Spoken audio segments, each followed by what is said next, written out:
Lee Eojin is filled with excitement as he embarks on a new chapter after facing setbacks as a gamer for the past 15 years. Determined not to repeat past mistakes, he emerges as a formidable player, conquering monsters, amassing valuable gear, and significantly improving his financial standing. The question looms, will he succeed in the game this time, or will it once again prove to be his undoing? Let's delve into Lee's journey to find out. Lee reflects on his past, acknowledging that he had become what is colloquially known as rotten water in Korean slang, a term used for individuals consumed by prolonged gaming obsessions. He describes Deus Ex Machina as a virtual reality game that emerged online 15 years ago, capturing his devotion and becoming the focal point of his life. Fast forward to the present, and the game seems to be going through a revival, with old players returning for a strengthening practice. Lee, having previously held esteemed positions such as Squadron Leader, Guild Master, and Castle Lord, hopes that this renewed vigor will signal the end of his gaming-centric lifestyle. His enthusiasm peaks when he successfully achieves the 5th strengthening level. However, undeterred, he decides to push further, reaching the 6th round, and then the 7th, a testament to his determination. The outcome is a dream come true. He's not only free from the clutches of a looming loan, but armed with the means to start anew. Lee envisions a fresh start, capitalizing on his strengthened abilities to earn more by hunting top-grade monsters. Yet, faced with the option of selling the powerful blade, Lee grapples with a dilemma. What remains of him if he parts with this integral part of his virtual identity? At 35, with gaming as his sole addiction, Lee contemplates the choices that lie ahead, pondering the potential paths to a new chapter in his life. Ambition has consumed him, driving him to attempt the enhancement process one final time. The allure of a significant prize awaits at the 8th level, and he is determined to seize it. His life has been marred by isolation, bereft of family, friends, or a companion. Success in this endeavor could, however, alter his fortunes drastically, perhaps enabling him to purchase a comfortable apartment. Taking a bold step, he decides to venture into the next round, achieving success once more. It seems almost miraculous. Does divine intervention play a role in this twist of fate? Buoyed by this triumph, he sets his sights on the 9th round. A more luxurious apartment, the chance to mend relationships, and the promise of the best days of his life beckon. The gamble appears enticing, prompting him to embark on the process once again. Unfortunately, this time, the enhancement falters, resulting in the destruction of his sword. Lee is left stupefied. Wasn't today supposed to mark the pinnacle of his existence? Regret consumes him as he blames himself for succumbing to greed. The 8th round sword could have fulfilled his dreams, yet he couldn't resist the allure of greater rewards. Tears stream down his face, and dizziness sets in. Why did he ever involve himself in this perilous game? Suddenly, he awakens with a start in a hospital room. It's revealed that he suffered a seizure during the open beta version test. As a gesture of apology, the management offers him a new capsule and a small sum of condolence money. Lee experiences a strange sense of déjà vu. Could he have somehow returned to the past? Glancing at his unnaturally smooth skin, he realizes that only 15 minutes have passed since he entered the capsule. The inexplicable events leave him questioning the nature of his reality. He didn't have a single wrinkle on his face now. Where had all those years spent chasing a dream gone? Lee recounts how a seemingly insignificant mistake turned his life upside down. It all started when he lent an item to a junior for a live stream. Now, in retrospect, he wishes he had given her a stern warning instead of indulging her request through a trade window. Unfortunately, the borrowed item became the target of a rival gang in the gaming world, and she not only lost what she had borrowed but also fell victim to player killing. Some might argue she got what she deserved. Determined to rectify the situation, Lee went to great lengths, even taking a loan, to recover the missing items. However, the longer the game persisted, the more its stock value plummeted. In a desperate attempt to salvage his situation, Lee gathered all the loans and purchased a powerful sword, believing that strengthening and selling it would secure his financial stability. Alas, the outcome was not what he had hoped for, and he found himself facing the consequences of his virtual misfortunes. Unable to fathom that all his suffering wasn't real, Lee decides to re-enter the game. Transported into the virtual reality of Deus Ex Machina, he is relieved to find it unchanged from 15 years ago. Yet, a lingering fear persists that the game might have evolved into something entirely different. Armed with only a wooden sword, Lee cautiously embarks on his virtual journey. Encountering a carnage bee, his first opponent, Lee dispatches it with ease, as if making a cup of instant ramen. Another formidable bee looms behind him, but he recalls the strategy and swiftly takes it down. As his body feels lighter than it did at 35, Lee secures the Carnage Bee Stinger and realizes that the game remains true to his nostalgic memories. It's as if he has been granted a second chance, going back 15 years into the past. Create his own unique title. Lee decides to go with the title Monarch of the Abyss. As stagnant water ascends to the final floor, he encounters the game's ultimate boss, a colossal dragon named Zephyrian. A player needs to get to the top in order to reach level 10 and venture into the main world of the game. The monsters in the game are grossly strong, and it takes time to deal with them. However, it didn't even take him a few seconds to kill the Carnage Bee. Lee already knows more than enough information about this game, like attacking the vital points minimizes combat time. He knows that there are 3 monsters on floor 3 and 6 monsters on floor 6, but he is confident that he will defeat them in no time. The next instant, Lee is standing with his wooden sword, and apparently, he has cleared the floor 9 tutorial in minimum time, which becomes a world record. He registers stagnant water as his username, and is given a choice to select the difficulty level for floor 10. A sane person wouldn't normally choose a hard level, but who said Lee is sane? He selects the C+ rank, which is the hardest rank, but he isn't scared, since he has fought monsters with a plus and S rank. Meanwhile, players from all over the world are curious about this stagnant water, who is breaking records. An unknown person is ready to recruit Lee whenever he shows his face. What will he recruit him into, though? On the other hand, Lee has managed to defeat the C+ monster called the Skeleton King with a few hits. He also got some pretty useful items, like an armor suit, so the tutorial wasn't a complete waste of time. Suddenly, he remembers about a hidden quest in the tutorial's tower's actual top floor, which only opens up for the top performers. Lee discloses the hidden floor and is thrown back on the floor instantly. He is shocked to see the S-rank monster, who is the torture technician of the Dragon Prison. It looks like he underestimated this game yet again. The torture technician of the Dragon Prison belongs to the Dragon Tribe, which first made an appearance 10 years after the game's official service began. How is Lee supposed to catch the monster, which has taken down rankers before? However, soon Lee notices that the torture technician is restrained and can't use its true strength. Looks like this is a nerfed version of the original monster. This just might be an unfair Easter egg to kill the poor newbies, but Lee isn't giving up on it easily. He begins to fight with the monster, extremely thankful that his wooden sword is unbreakable. Lee has to attack the monster for several days in a war of attrition, and he has time to spare. 3 months later, he has finally defeated the Tourer and raised his level. Lee also acquires the Chisel of Death weapon, which belonged to the God of Calamity, who had risen to the number 1 ranking. When presented with the choice, Lee refuses to side with the demons or dragons and wants to remain a human. Later, Lee appears in the beginner's village, and everyone is extremely uncomfortable with him roaming around naked. This is where he is confronted by a few fellow players who try to bully him into telling them where he got his weapons and armor from. Lee isn't ready to be around by them and tells them that they can get everything they want if they go with him to a quiet and isolated place. Lee has finally managed to take them to a quiet place and confronts them about bullying newbies and stealing their stuff. He looks ready to beat them to death while they try to fight back. However, Lee's skills are far superior, and they know that this guy is not actually a beginner. After dealing with them, he finds out that they have slimes, which he will need for a dungeon he's planning to clear. This little fight wasn't a complete waste of time after all. Moreover, Lee is over the moon when he finds out that the armor he put up for auction got sold for an insane amount of money. He is ready to keep listing items like there's no tomorrow. Soon, Lee stands on top of a tree, looking at the shaking demon maze that is far beyond the plains. He's also really excited about the fresh slime juice walkers that are squishy boots, which will help him walk in the first half of the game.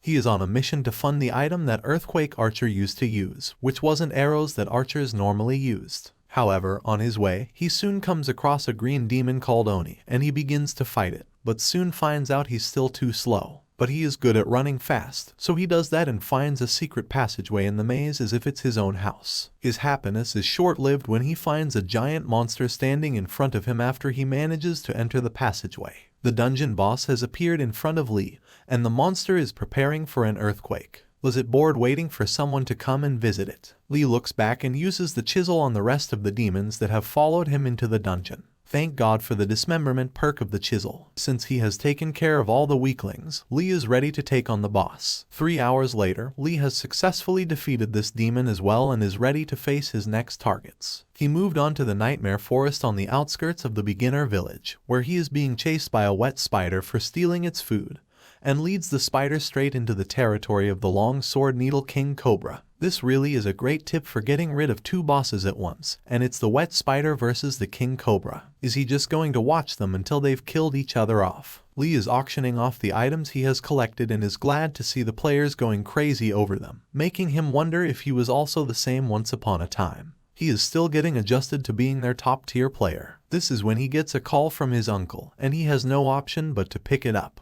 His uncle goes off on him for not visiting him and wasting his time on a stupid game. He gets shouted at throughout the conversation and forgets being a top-tier player. He clearly has a long way to go. He goes back into the game to start the real quest and get out of the beginner's village while his uncle is still going off at him on the phone. Lee has entered Area B, the brutal desert, where the ruins of the ancient forgotten civilizations are waiting for him. He starts his way toward the dungeon he wants to enter and comes across the monster called Sandworm. His plan is to make it run after him, since he wasn't able to defeat it in the past either. He runs as fast as he can and enters the dungeon through an opening while the sandworm is nowhere to be seen. However, he runs into a couple of siblings who invite him to do the raid with her, since they have been stuck there for days. Looks like he knows the couple already, but they don't know him yet since he's in the past, and he agrees to do the raid with them. Lee remembers that these two are siblings, and thanks to them, his precious life was quite difficult. Maybe he should hold grudges to the max and give them a taste of their own medicine.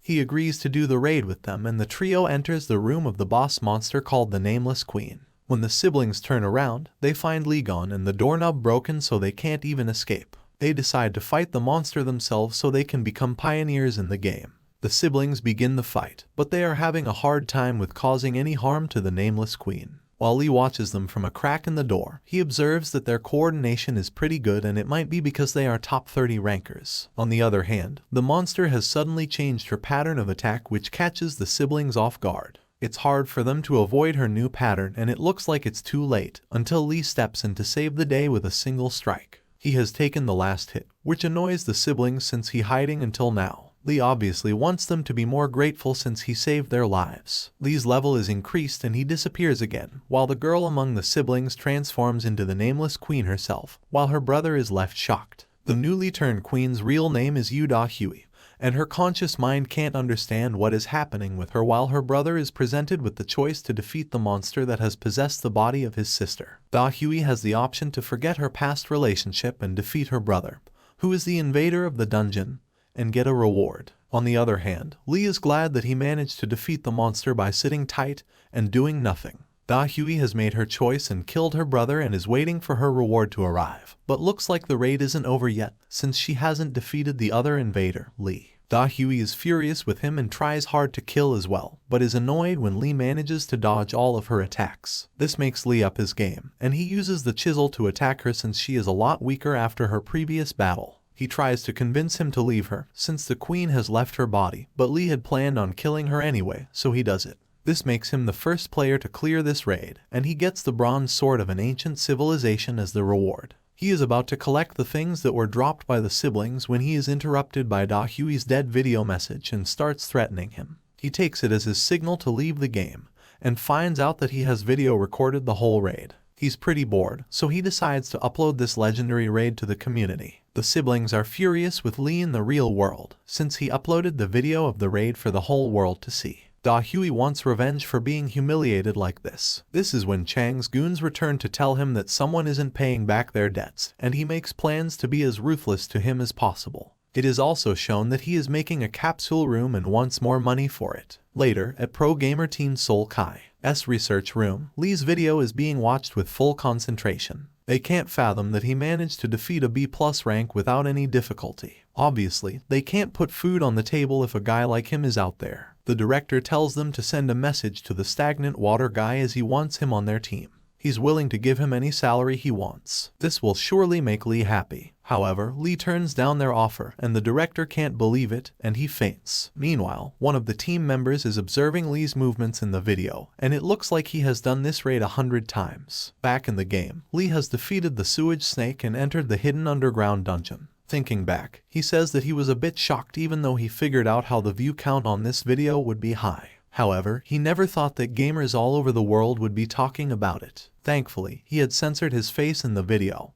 or he would have been too famous for his own good. He is wondering about the pro gamer offer, but figures that it isn't the right time yet. Lee is soon welcomed by the crying statue Pygmalion, whose request for destruction is denied by him. The statue asks him to take revenge from the one who turned him into a statue instead, and a new quest presents itself to Lee. Lee is thinking about this strange quest that he had only heard about, but never knew someone who actually completed it. He's on a boat going towards his destination of the new quest, but finds Dongua waiting for him on shore. He has come here to take revenge, along with everyone Lee has wronged. Lee is surrounded by a large group of people who hate him, but he figures that he can actually use them. He manages to get away from their attacks and asks them all to accompany him on a secret raid, leaving everyone confused. He agrees to provide them with the information about the monsters and quests in return, which catches Donghwa's attention as well, as she wants to become a pioneer. Thus, their party is formed, including the siblings of Seoul Kai affiliate pro gamer Made Gang.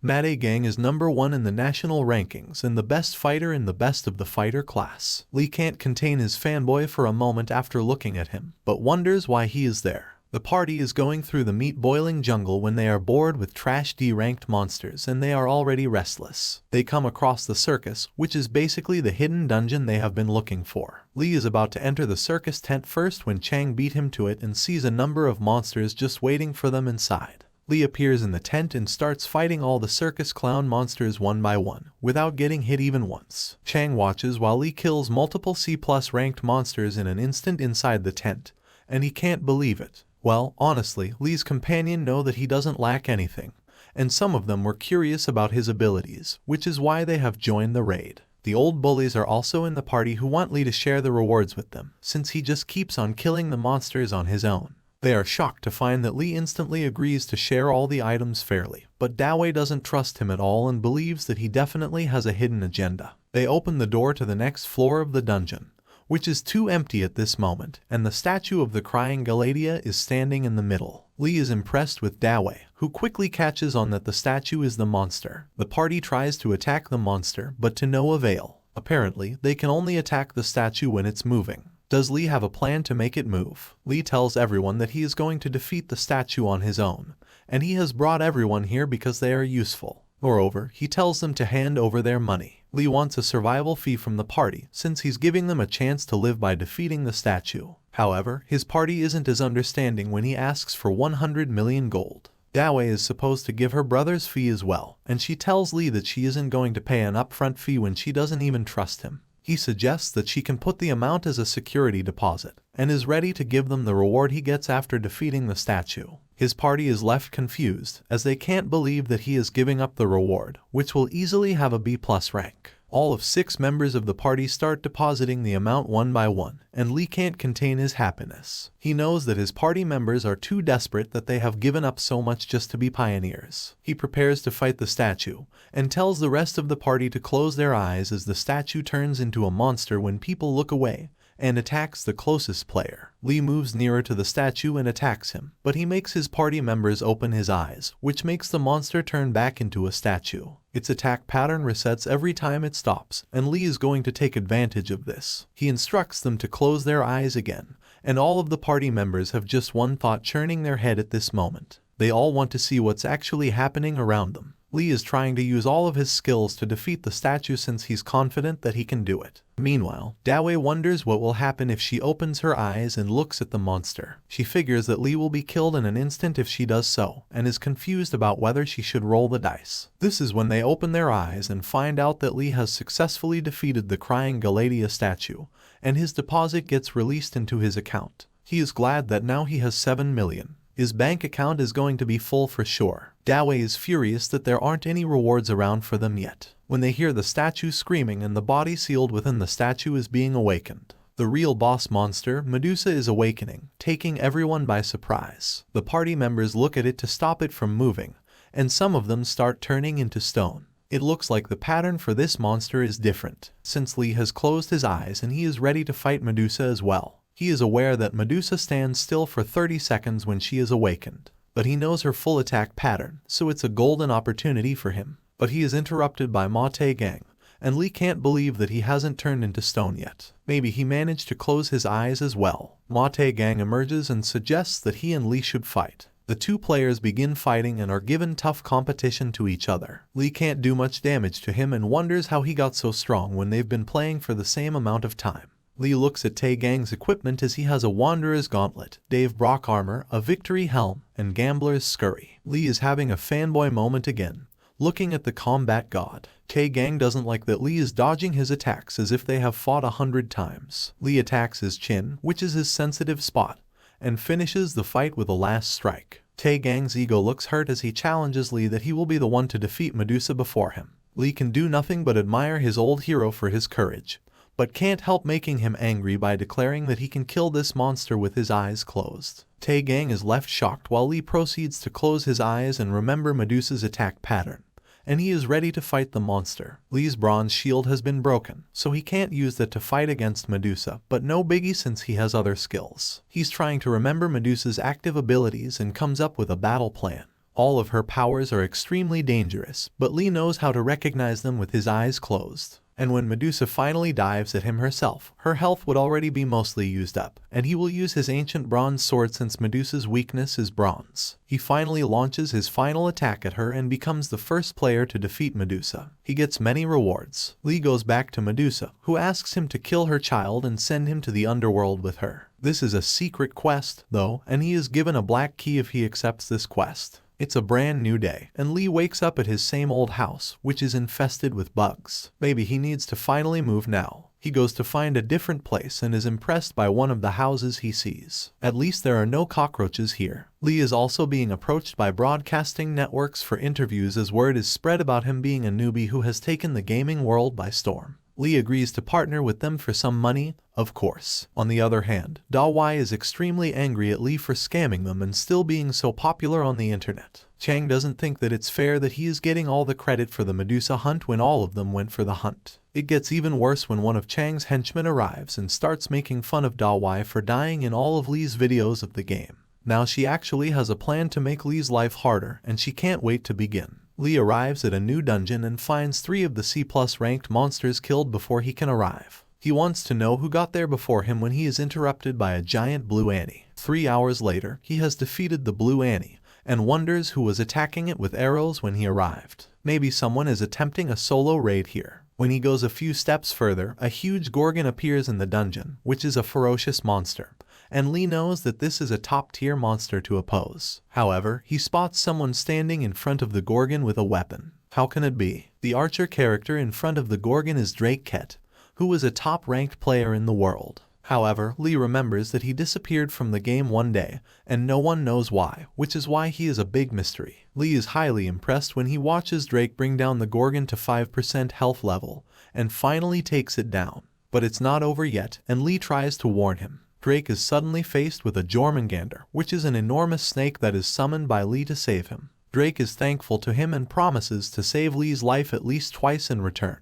Lee is excited as the #1 player is promised to save his life and asks Drake to use one of the chances to save his life now since he plans to reach the deepest level of this gameplay. He takes out his black key and uses it to separate the floor while Drake watches with an open mouth. Thus, they become the first visitors in the hidden dungeon, where they will have to face the lost boss, who is Medusa's son, the Basilisk. The Basilisk was imprisoned by its father, the Black Dragon, due to fear of revolt, and Drake is excited after finding out about this lost boss. The Basilisk has high defense and reflects most of the damage back to its attacker, so the players will have to come up with a good strategy to fight it. Lee goes in first and Drake is shocked since Basilisk is literally shooting poison. Lee misses an attack when Drake jumps in to assist as well. Lee tells him to start running, so they run as fast as they can towards the other end of the dungeon. Lee's plan is to outrun the monster for 3 hours until its health gets depleted and come out to attack it then. The next second, they are running together trying to evade the basilisk poison by jumping from one floor to the next. Lee leads him to the pillars where the blue and the basilisk stand facing each other, making him glad that he can buy some time now. Blue and the basilisk are fighting and Drake asks Lee if he deliberately summoned Blue. Of course he did, as he is aware that the basilisk attacks anything that enters its territory. The basilisk defeats the Oni and his health comes down to 50%,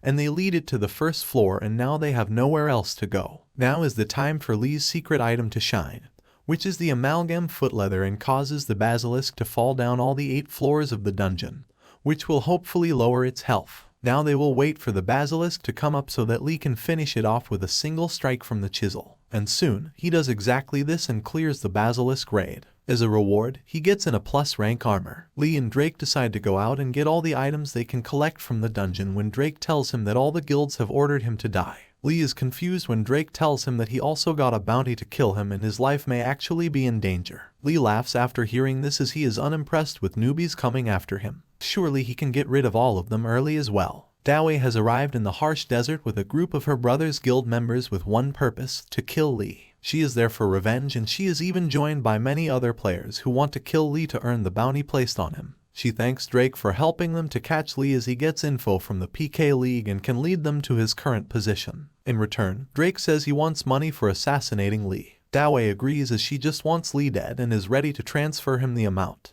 The next day, Dawei's entire party is ready to murder Lee while she is just dreaming about stabbing him with a sword. Instead of Lee, they find a huge pile of turd and camel and start wondering if they were wrongly informed. Lee arrives with an earthquake at this point and summons a huge monster to confront his would-be killers. A day before Lee's murder raid, Drake meets up with him and it turns out that they had planned to misinform the raid party on purpose. Drake is confused as to what Lee plans to do with hundreds of players that are about to gather to kill him and Lee just laughs off his concerns. Back to the present, the sandworm has terrified the entire murder raid and no one is ready to fight it. However, Dawei is not going to let them give up so easily and instructs them all to hunt the monster. She also finds out that Drake was a double agent and is actually supporting Lee in this fight. Meanwhile, Lee is glad that his plan is working and no one has been able to get near him to cause any damage, and he is the one who defeated the sandworm with a single hit of the chisel. The raid party starts celebrating after they figure out that they have hunted down the monster. When Lee arrives, giving them a reality check that he is the one who defeated the monster. After this is when Dawei appears out of nowhere to hit him as he has finally let his guard down. Dawei attacks him but gets the damage herself since Lee has the arm that allows him to reflect the attack to his enemies. Drake is concerned about his safety, which is truly touching.